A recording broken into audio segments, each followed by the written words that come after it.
डरा हुआ मुसलमान वाला विक्टिम कार्ड खेलने वाले हमारे देश की मुस्लिम लिबरल पत्रकार गैंग अरफा खानम शेरवानी और राणा अयूब कल पूरे दिन खाली बैठकर राष्ट्रीय स्वयंसेवक संघ के 100 साल पूरे हो जाने के समारोह पर विलाप ही करते दिखे। वे इस बात पर बौखलाए हुए थे कि आखिर जिस संगठन को उनके इकोसिस्टम द्वारा फंडामेंटलिस्ट, फांसीवादी, संविधान विरोधी कहकर दशकों तक बदनाम किया गया, वे आज 100 साल पूरे कर चुका है। द वायर की पत्रकार अरफा खानम शेरवानी की बात करूं तो पहले वे ट्वीट कर लिखती हैं कि भारतीयों के दिलों में नफरत के बीज बोने के 100 साल, भारत को बांटने के 100 साल, जिस भारत को हम जानते हैं उसके मूल्यों के खिलाफ काम करने के 100 साल। अरफा बीबी 100 साल क्यों, आप 1400 साल पुरानी बात कीजिए ना। फिर जब मजहब के नाम पर एक माफिया का गठन हुआ, जब मानवता का अपहरण हुआ, 1400 साल से चल रहा गुलामी, आतंकवाद, ये सब तो आपको कभी नहीं दिखा। नफरत, हिंसा और फंडामेंटलिज्म की बुनियाद पर बने आइडिया को प्रोपोगेट करने वाली अरफा जी को तो पत्रकार कहलाकर संघ के लिए कुछ कहने का अधिकार ही नहीं है। इस राइट को अवेल करने के लिए अरफा जी को पहले उस आइडिया को कॉल आउट करना चाहिए जो दिन में 5 बार चिल्ला चिल्ला कर आइडिया को ना मानने वालों के रिलीजियस फ्रीडम पर अटैक करता है। अरफा जी को यह भी एक्नॉलेज करना होगा कि कैसे 1400 सालों से इस एक विचार को ना मानने वाले सभी लोगों को काफिर का नाम देकर उनके जीने के अधिकार को भी डिनाई किया जा रहा है। लेकिन आप और हम इस असली मुद्दे तक नहीं पहुंचे, इसलिए अरफा जी अब आप सबको आरएसएस की डिबेट में उलझा कर रखना चाहती हैं। अब देखिए, अरफा खानम की तिलमिलाहट केवल इतना लिखने तक ही सीमित नहीं हुई। उन्होंने इसके बाद बॉलीवुड अभिनेता संजय दत्त के आरएसएस को बधाई देते हुए पोस्ट को कोट करते हुए लिखा कि कितनी शर्मनाक बात है, अपने पिता और मां की विरासत की भी परवाह नहीं की, क्या मजबूरी थी संजू, छी छी छी छी। अरफा बेबी, मजबूरी आपकी क्या है जो आप नॉन इश्यूज को इश्यूज बना रही हैं? अरे भाई, क्या एक इंसान अपनी व्यक्तिगत सोच दुनिया के सामने नहीं रख सकता? संजय दत्त ना तो कोई राजनेता है, ना ही वे किसी संगठन के प्रचारक, वे एक कलाकार हैं जो अपनी राय व्यक्त करने के संवैधानिक अधिकार का इस्तेमाल कर रहे हैं। आरएसएस को बधाई देना अपराध कैसे हो गया? क्या भारत में केवल वामपंथी संगठन और विदेशी फंडिंग से पलने वाले एनजीओज को बधाई देना ही एक्सेप्टेबल है?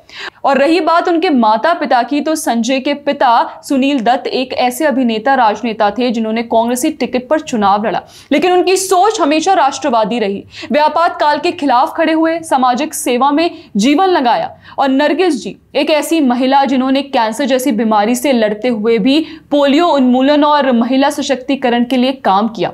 संजय ने कभी उनकी विरासत को नकारा नहीं, बल्कि मुन्ना भाई और वास्तव जैसी फिल्मों में उनके संघर्ष को जीवंत किया। क्या आरएसएस की प्रशंसा करने से उनकी स्मृति मिट जाती है? यह तर्क कितना बेतुका है अरफा जी। और संजय दत्त अपने पिता माता की लेगेसी को कैसे आगे बढ़ाएंगे, ये उनका व्यक्तिगत मामला है, उनका इंडिविजुअल राइट है। लेकिन अरफा जी खुद को इतना इंटाइटल समझती हैं कि वो अब लोगों के पर्सनल राइट्स भी तय करने लगी हैं।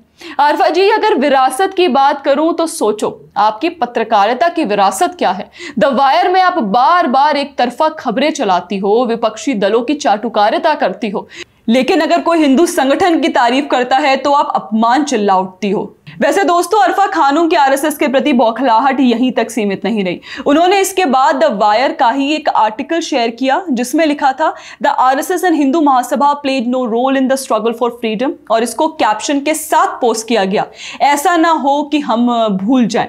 अरे अरफा बीबी, ऐसा ना हो कि आप इतिहास को तोड़ मरोड़ कर अपनी सुविधा के हिसाब से पेश करें और सच्चाई को भूल जाएं, क्योंकि आरएसएस के स्वयंसेवकों ने कई स्तरों पर स्वतंत्रता संग्राम के दौरान अपना योगदान दिया। 1942 के भारत छोड़ो आंदोलन में हजारों स्वयंसेवकों ने हिस्सा लिया। उन्होंने न केवल आंदोलनों में भाग लिया, बल्कि जेलों में बंद स्वतंत्रता सेनानियों के परिवारों की मदद की, भोजन और आश्रय प्रदान किया। और अगर हिंदू महासभा की बात करें तो उनके नेता विनायक दामोदर सावरकर, जिन्हें वीर सावरकर के नाम से जाना जाता है, उन्होंने न केवल क्रांतिकारी आंदोलनों को प्रेरित किया, बल्कि अंग्रेजों के खिलाफ सशस्त्र संघर्ष का आह्वान भी किया। सावरकर जी को काला पानी की सजा दी गई थी। सावरकर अगर स्वतंत्रता सेनानी नहीं थे तो उनको सबसे कठिन सजा क्यों दी गई? हिंदू महासभा ने 1930 और 1940 के दशक में कई आंदोलनों का समर्थन किया और इसके कार्यकर्ता ब्रिटिश शासन के खिलाफ सक्रिय थे। अरफा जी, आपका लेख और कैप्शन इतिहास को मिटाने की कोशिश है। क्या आप ये भूल गई कि 1947 के बंटवारे के दौरान जब देश हिंसा की आग में जल रहा था, आरएसएस के स्वयंसेवकों ने लाखों हिंदुओं और सिखों को सुरक्षित स्थानों पर पहुंचाया। यह क्या स्वतंत्रता के लिए योगदान नहीं था? पर अफसोस, हम आप जैसी फंडामेंटलिस्ट 22 पत्रकार से और एक्सपेक्ट भी क्या कर सकते हैं। कुछ वैसे ही जैसे फाइनेंशियल फ्रॉड अक्यूज और the Washington Post columnist Rana Ayyub से नहीं कर सकते। पढ़िए उनका ये पोस्ट।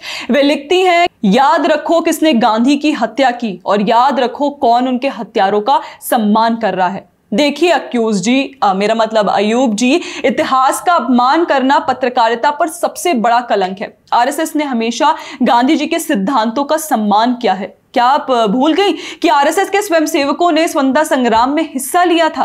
राणा अय्यूब जी, आपकी यह टिप्पणी एक पुराना खंडित नैरेटिव है जो हिंदू संगठनों को बदनाम करने के लिए इस्तेमाल होता है। आप गुजरात फाइल्स जैसी किताब लिखती हैं लेकिन तथ्यों से भागती हैं।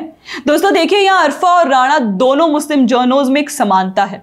आरएसएस को बदनाम करने का पुराना प्रोपेगेंडा, इनकी पत्रकारिता का एक ही पैटर्न है। हिंदू संगठनों को निशाना बनाना, राष्ट्रवाद को सांप्रदायिक ठहराना। लेकिन ये दोनों मोहतरमा ये बात भूल रही हैं कि भारत की जनता अब जाग चुकी है। लोग देख रहे हैं कि आरएसएस ने 100 साल में सेवा, समर्पण और त्याग का रास्ता चुना। आप चाहे जितने लेख लिख लें, जितने ट्वीट कर लें, सच्चाई नहीं छिपेगी। आप दोनों से अनुरोध है कि इतिहास को तोड़ने मरोड़ने से पहले तथ्यों की जांच कर ले। तब तक हम द पैम्फलेट पर तो आपके झूठ का प्रोपेगेंडा पर्दाफाश करते ही रहेंगे। दोस्तों, आप अपनी राय हमें कमेंट सेक्शन में जरूर बताइए। बाकी ऐसे और वीडियोस के लिए आप हमारे चैनल को सब्सक्राइब जरूर कर ले। जय हिंद।